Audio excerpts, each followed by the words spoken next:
some social analysts and economists suggest that the coming global economy tends towards a state in which only 20% of the workforce can do all the necessary job.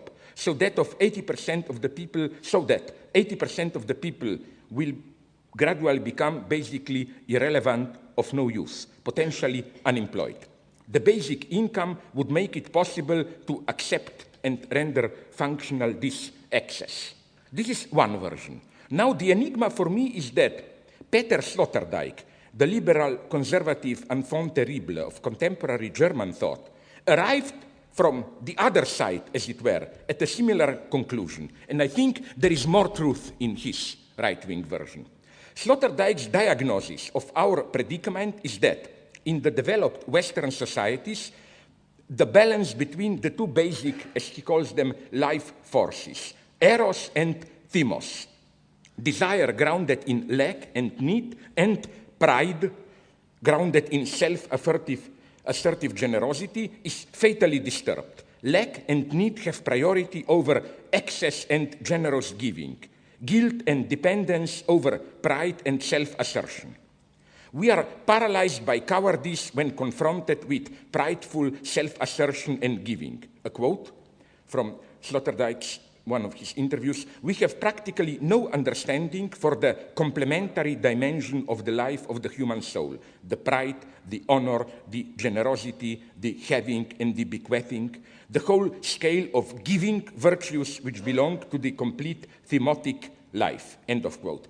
Consequently, for Sloterdijk, only a kind of political psychological reformation can help us to break out of this, as he puts it, lethargocratic basic atmosphere. And Sloterdijk adds here a nice multiculturalist twist.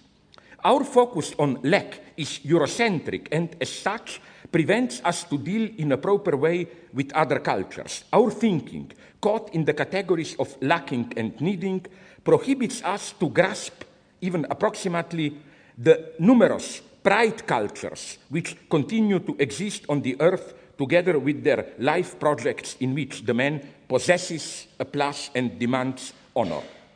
Sloterdijk wouldn't have been Sloterdijk if he were not to draw from this simple diagnosis a far-reaching and provocative conclusion. Till now, we thought that only the united poor can save the world, and the 20th century has shown the catastrophic consequences of this attitude, the destructive violence which is engendered by universalized resentment. Now, in the 21st century, we should gather the courage to finally accept, says Sloterdijk, that only the rich can save the world.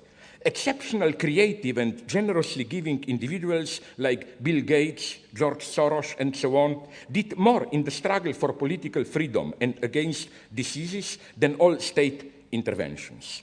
This Sloterdijk's diagnosis, what makes it so interesting is that he understands his proposal not against excessive social democracy and so on, but as a strategy to guarantee, secure the survival of what he calls modern Europe's greatest economico-political achievement, the social democratic welfare state. According to Sloterdijk, our reality is, in Europe at least, he calls it in a wonderful way, objective social democracy, as opposed to what he calls subjective social democracy. One should distinguish between social democracy as the panoply of political parties and social democracy as the formula of a system which, quote, precisely describes the politico-economic order of things which is defined by the modern state as the state of taxes, infrastructure state, the state of the rule of law, and not last, as the social state and the therapy state. Consequently, in the systematic actuality of Western nation states, we are always dealing with two social democracies which we should carefully keep apart. We encounter everywhere a phenomenal and a structural social democracy, a manifest and a latent one which appears as a party, and another which is more or less irreversibly built into the very definitions, functions, and procedures of the modern statehood as such. End of quote. This, what Sloterdijk calls really existing half-socialism, is today approaching its limit. Although our societies prosper through redistribution of wealth generated by the creative minority, both political poles deny this fact. The left denies it because if it were to admit it, it would have to accept that it lives off the exploitation of the rich and successful. The right denies it because if it were to admit it, it would have to accept that it is really part of the social democratic consensus.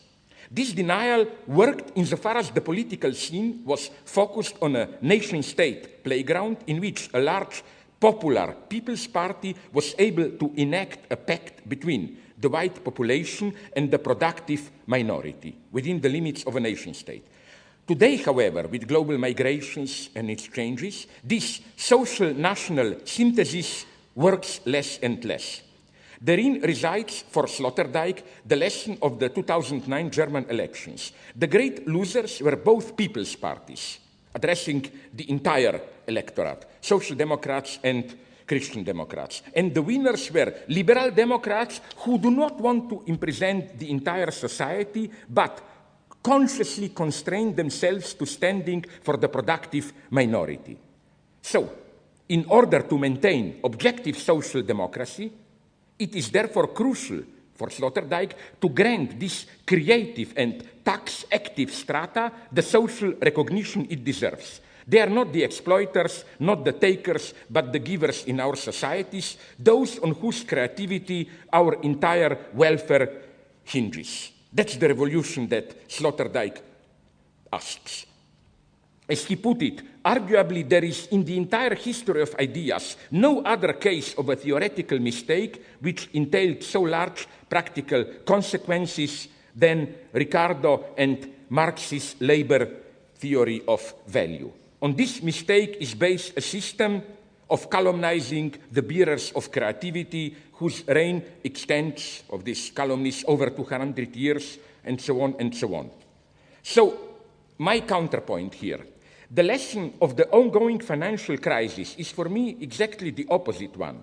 Most of the gigantic sums of bailout money is going not to this passive minority, but precisely to this Ayn Randian, referring to Ayn Rand, the writer, deregulated titans who failed in their creative schemes and thereby brought about the meltdown.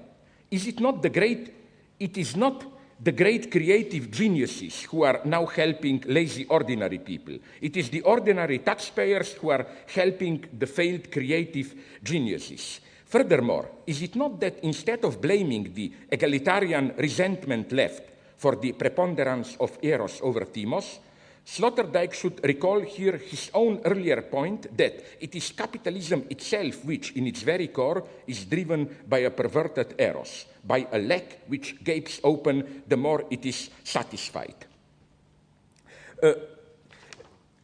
Aware of all this, and referring to Georges Bataille's notion of the general economy of sovereign expenditure, which Bataille opposes, as you probably know, to so-called restrained economy, Sloterdijk provides the outlines of capitalism's split from itself.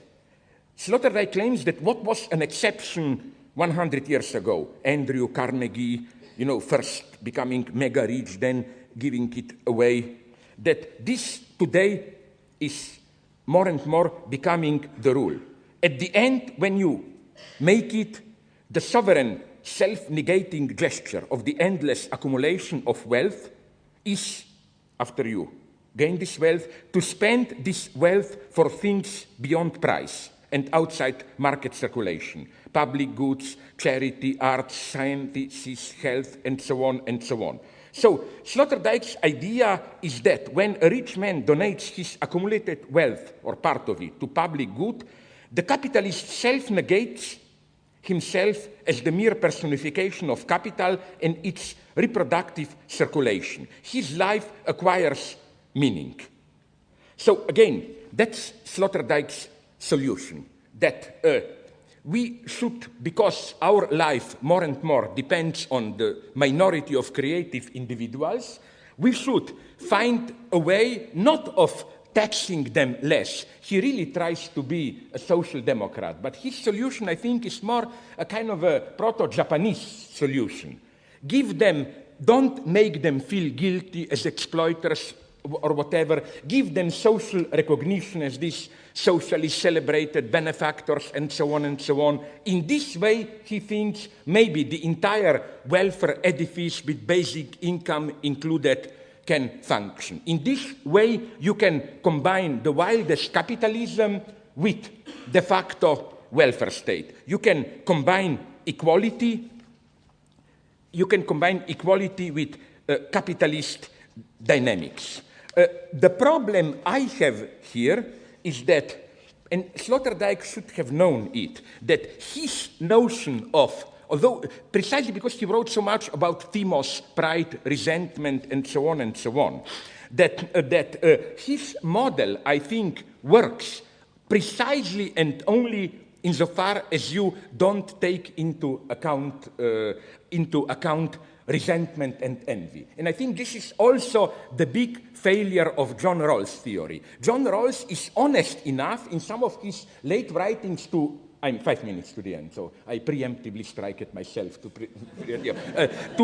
John Rawls openly admits this, that his model of ideal justice works only insofar as you suspend, as you ignore envy. Envy, because envy ruins all this balanced recognition and so on. Even a guy whom I definitely politically don't like Friedrich von Hayek, made here a very intelligent remark when he said that the usual argument for capitalism, but in reality it's not the intelligent good guys who win, it depends on chance. He says this is not a weakness of capitalism, this is what makes it livable. Because let's say that we live in a just capitalist society. By just, I don't mean some Marxist economic justice, but simply to put it in naive terms, if you have more money than me, it means you really are brighter, worked more, and so on. But as Hayek points out, this would have made, for me, much more difficult to accept you. Because accepting your wealth would have entailed the recognition that you are, and people under no conditions are ready to admit this, that you are effectively wiser, more intelligent, and so on than me. But if I am aware that the system is unjust, I can say, oh, that jerk, that idiot was lucky, and so on. You know what I mean? It allows, prevent resentment, envy from exploding. And if you ask me, this is what Sloterdijk's model ignores, and he should have known it. This, if you ask me, is I leave outside my scope all the problems of how is it economically feasible. This is what I think makes Van Parij's model of basic income unlivable. Again, it doesn't take into account envy.